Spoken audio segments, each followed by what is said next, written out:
Students, I'm so glad that you have joined me in this lecture in which we are endeavoring to introduce Paul the Apostle. Paul as a letter writer, Paul as a historical person, and also Paul as a theologian. I'd encourage you now to download the fill-in-the-blank outline that I'll be walking through in the next few moments, as well as the slides which will give you the answers to the fill-in-the-blanks if you miss them in our conversation together. You'll notice at the top of the outline that in our short time together introducing Paul, our job is to accomplish three objectives. First, to analyze the form, conventional elements, and historical background of ancient letter writing. That is to situate Paul in the world of ancient letter writing, given the fact that we know Paul through his own letters. Secondly, we'll be constructing a historical picture of Paul the man, including his background, his travels, and his death. And finally, we'll be constructing a picture of Paul the theologian by examining the most common points of emphasis that occur within multiple Pauline letters. One thing is for sure, it's worth studying the Apostle Paul simply because the world would look dramatically different had he not lived. The legacy that he gave to early Christianity is still felt in every corner of Christendom today. So let's proceed with that sobering thought in mind. Well, first I'd like to go to Roman numeral 2 and discuss for a moment ancient letter writing and Paul. There are 13 letters of the New Testament which bear Paul's name, giving him a preeminent place in the New Testament canon. 7 of these letters are often referred to as major letters or disputed letters. Those are Romans, 1st and 2nd Corinthians, Galatians, Philippians, 1st Thessalonians, and Philemon. 6 additional letters are often referred to as disputed letters, and they fall under different headings depending on the section. Pastoral letters, prison letters, and we'll get to those in the next few weeks. What you need to know now is that the 6 quote-unquote disputed letters are Ephesians, Colossians, 2nd Thessalonians, 1st and 2nd Timothy, and Titus. You also might like to know something about the way the letters are ordered in our New Testament. When Martin Luther put this stuff together, he basically ordered Paul's letters to churches from longest to shortest, so from Romans to 2nd Thessalonians, and then he did the same with Paul's letters to individuals, from 1st Timothy all the way to Philemon, from longest to shortest. Secondly, notice that most Pauline letters have a form similar to ancient letters, with 6 components that are easy to pick out. In fact, you might want to turn to the letter of Philemon, the shortest Pauline letter, and pick out these elements. It's easy to do. Paul will mention his own name, the name of the writer. Secondly, the name of the recipient. Third, there will be a greeting. Fourth, a prayer, wish, or thanksgiving. Fifth, the body of the letter. And a final greeting and farewell. I also noted on your outline that there are some New Testament anomalies, documents that appear to be letters but break that 6-point form, namely the book of Hebrews and the letter of 1 John. Paul, however, seems to stay within the epistolary conventions of his time. Third, under our heading of Paul the ancient letter writer, is the fact that in most cases Paul dictated his letters using what was called an amanuensis, or a professional scribe. It's hard to believe, but in an oral society, Paul would not have sat down and written the letter to the Romans, but he would have dictated it to a scribe who wrote it down. We see this scribe appearing in Romans 16, verse 22.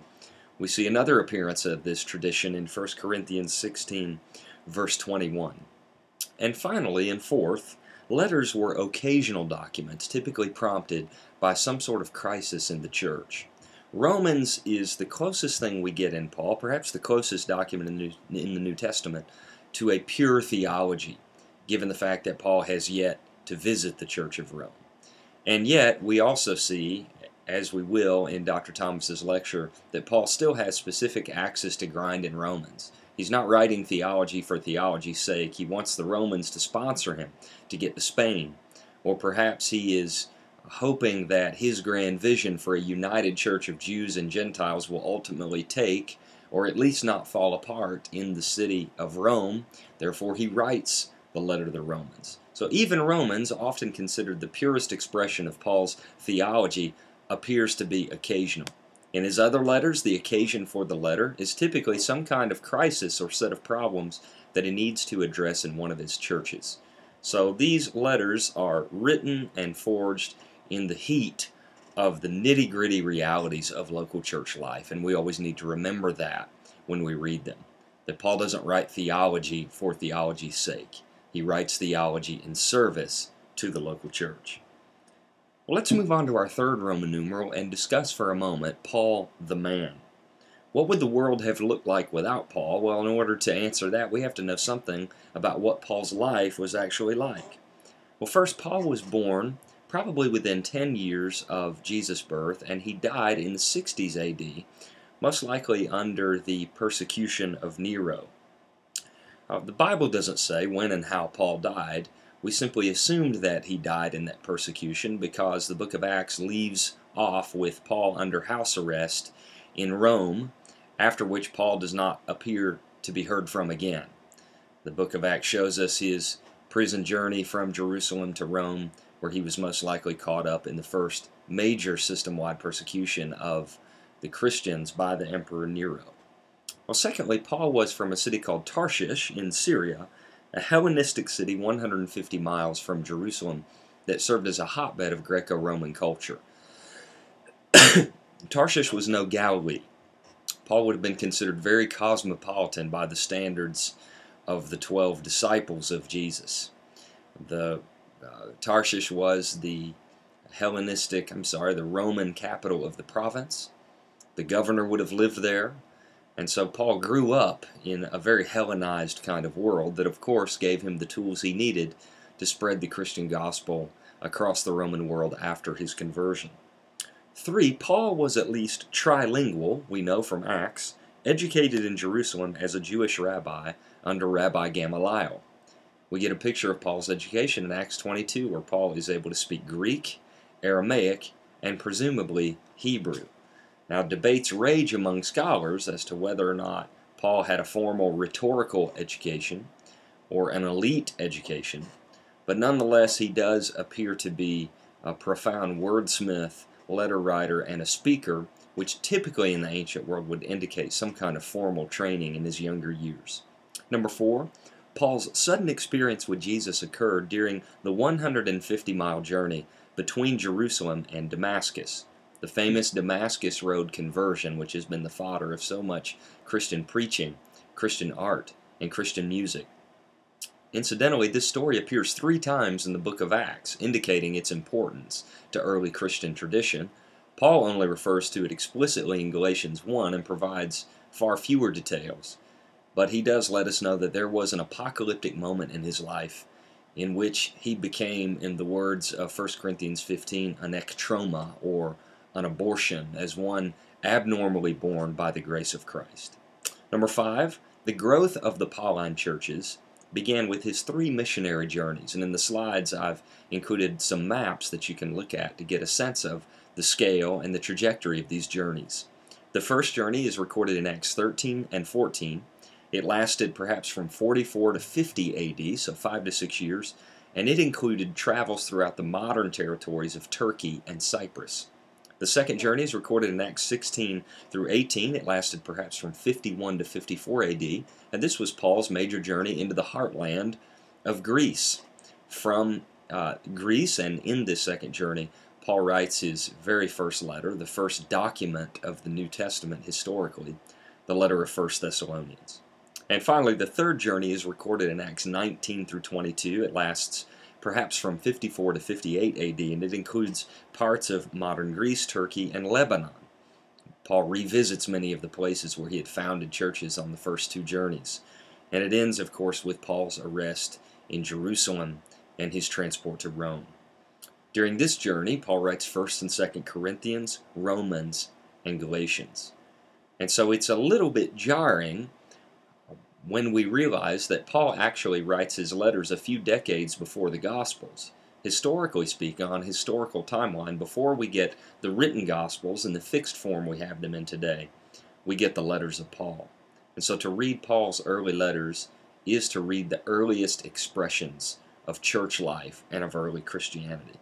Well, now let's move on to our final section and discuss Paul the Theologian. What are major theological themes? We know they're major because they will appear across the breadth of his letters.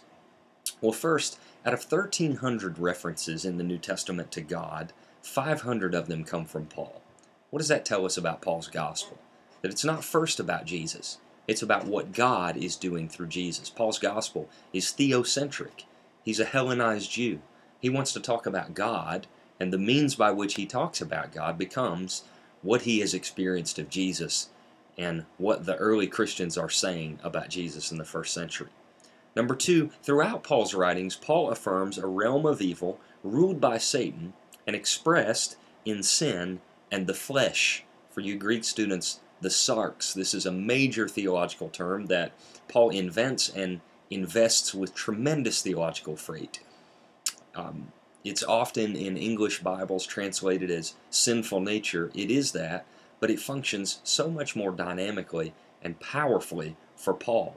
For Paul, the sarx, the flesh, appears to be everything within man that is oriented against God, and he sees the work of Jesus Christ and the salvation of Jesus Christ to be reversing the terrible effects that the sarx has on the human condition. Number three, Paul sees the Old Testament as authoritative, but he applies it very differently depending on the context. We're going to see this in future units when we get into Romans today and Galatians next week, in which Paul again lifts up the Old Testament as very important to Christian teaching, Christian background, but he applies it in very, very different directions. In fact, some scholars believe that Romans was essentially written in order to clean up the chaos that had ripped through the Christian community after Paul wrote Galatians.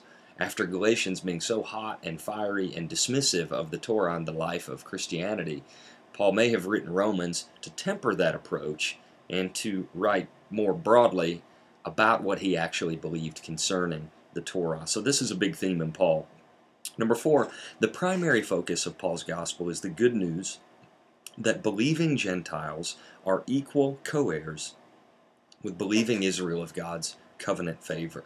I think if you were to ask the average Christian in our congregations about the content of Paul's message of salvation, they would probably talk about atonement, heaven, the afterlife. All that's in Paul at various places, but that's not the heart of Paul's project and Paul's message. Paul's passion, as we will see in Romans this week, is that he sees the inclusion of the Gentiles in the Christian church to be the fulfillment of the prophecies of the Old Testament, the prophecies given to Abraham by God that all the nations of the earth would be blessed through the people of God. Paul believes that the floodgates for the Gentiles have been opened by Christ to see the fulfillment of those prophecies come to pass.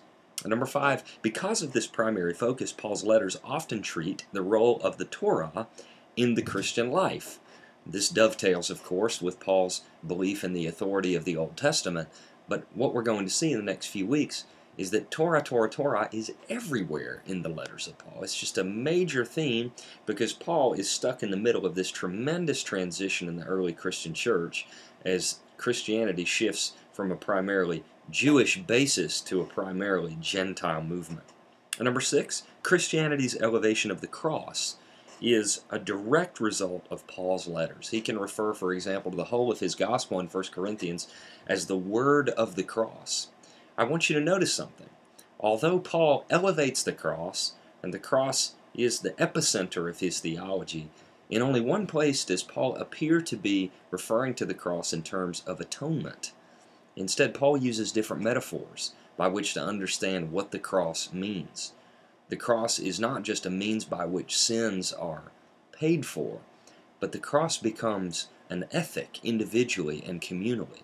The cross becomes an ethic of downward mobility in Paul's understanding of his own apostolicity. And so again, we'll have plenty of time to dive into this great theme as we turn to Paul's letters this week and in the next two units. Number seven, the trademark Pauline phrase, "in Christ," stresses Paul's view on church unity. I'd encourage you to go to BibleGateway.com or another search tool online and simply search "in Christ." You'll be shocked at how many times Paul uses this construction.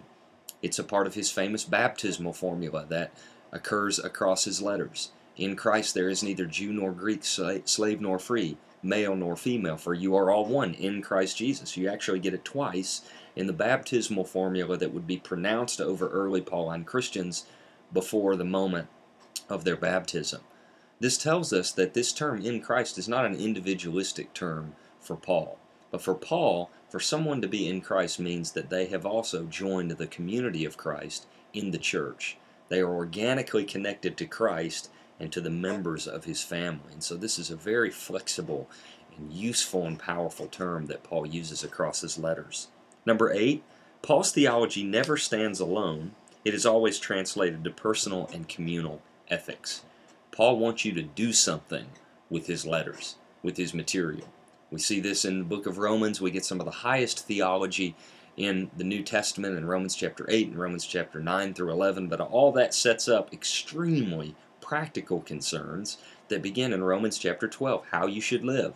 We see in letters like Colossians and Ephesians that literally the first 3 chapters, half of the letter is concerned with doctrine, and the last 3 chapters with practice, with ethics, with go out and do something about this. So Paul is not a theologian firstly.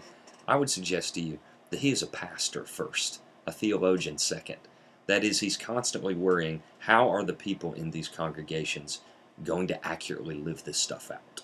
Number 9, and finally, Paul's eschatology teaches that the end of the age has already dawned and will be consummated at the parousia, or at the second coming of Christ. This is a little bit difficult to explain without a chart, and so I'd encourage you to look at the final slide in the slide presentation, where you'll see a snapshot of Paul's eschatological framework. Paul is an apocalyptic.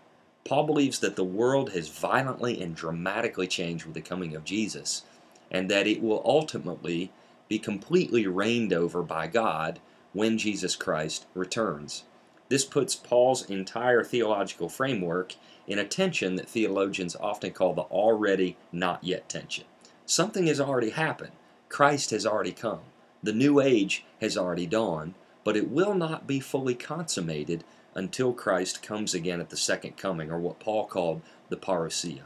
And so Paul's program for his churches, his Christians, was to live vibrantly in the center of that tension and to be the expression of the new age, the new creation in real time. Even as the old age continued to rear its ugly head, Paul's answer, where would the new age be seen, was simple for him, I believe. He believed that the new age, the new creation, should be seen in average, common bodies of believers just like us. And Paul looked forward to the day. In fact, early on in his letters, he thought it would have happened in his lifetime. That changes later on, as you can see in Philippians and Philemon. But he looked forward to the day in which Christ would come again and that new creation would be fully consummated. What an amazing truth. What an amazing vision that Paul had. And it's a vision that we're still called to today in the Pentecostal community.